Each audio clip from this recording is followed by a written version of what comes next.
మెయిన్‌గానండి నేను చిన్నపిల్లల తల్లిదండ్రులకు చెప్తున్నాను.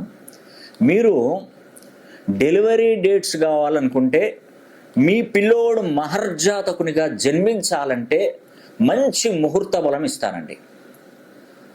నిజమండి. మంచి ముహూర్త బలం ఇస్తాను.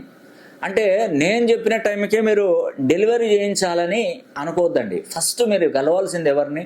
మీ దగ్గరలో ఉన్నటువంటి డాక్టర్‌ని కలవండి. ఆ డాక్టర్ని కలిసి మాకు డెలివరీ డేటు ఎప్పటి నుండి ఎప్పటి వరకు ఉంటుందో వాళ్ళని కనుక్కోండి. ఆ టైము డేట్లు అవన్నీ నాకు పంపించండి, నేను చూస్తాను. ఉన్న దాంట్లోనే మంచి ముహూర్తం పెడతాను. కలసర్పదోషం ఉండకుండా, రాహుకేతు సర్పదోషాలు ఉండకుండా, నెగిటివ్ ఫోర్స్ ఉండకుండా, శని లేకుండా, అర్ధాష్టమ శని, అష్టమ ఏళ్ళనాడు శని పడకుండా, లగ్నంలో రాహు కేతు కొన్ని గ్రహాలు ఉంటాయి. అవి లగ్నం అనేది ప్రామాణికంగా తీసుకోవాలి.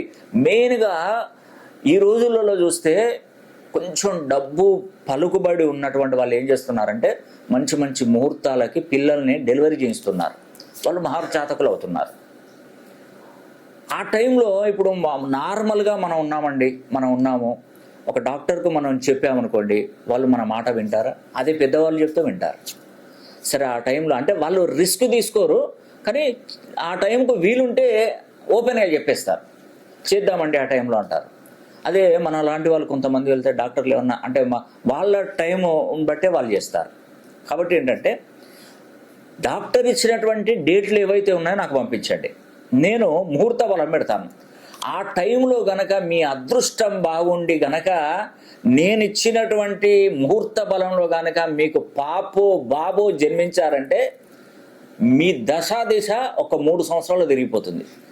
అవునండి, మన పిల్లలే మన పుట్టుక, అంటే మన ఇంట్లో పుట్టినటువంటి పిల్లలే మనకు అదృష్టం. ఒక అదృష్ట యుగం. ఏదైనా ఒక కారణంతోనే పిల్లలు పుడుతుంటారండి. మంచి తల్లిదండ్రులను ధనవంతులను చేయడానికి, మంచి ఉన్నతమైనటువంటి స్థానానికి తీసుకెళ్ళడానికి, ఆ కుటుంబం ఎప్పుడు సుఖ సంతోషాలతో ఉండడానికి పుట్టినటువంటి జన్మ జాతకుడి యొక్క జాతక ప్రభావం వల్లనే ఆ ఇల్లు గడుస్తుంది, ముందుకెళ్తూ ఉంటుంది. కొంతమంది చూస్తారు కదా, మా పిల్లోడు పుట్టాడని నాకు గవర్నమెంట్ జాబ్ వచ్చిందంటారు, మా పిల్లోడు పుట్టాడని నాకు ఒక సైట్ కొనుక్కున్నానంటారు, మా పిల్లోడు పుట్టానని విదేశాలకు వెళ్ళి బాగా సంపాదించానంటారు.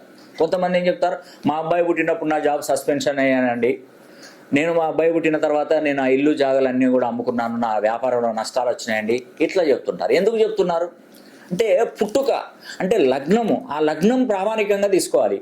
కొన్ని జాతకస్తులకు తల్లిదండ్రులకు కలిసి వచ్చే లగ్నాలలో పుడితే పిల్లలు వారు మహర్జాతకులు అవుతారు. అదే కలిసి రాని లగ్నాలలో పుట్టారనుకోండి మొత్తం లాస్ అనేది ఏర్పడుతుంది.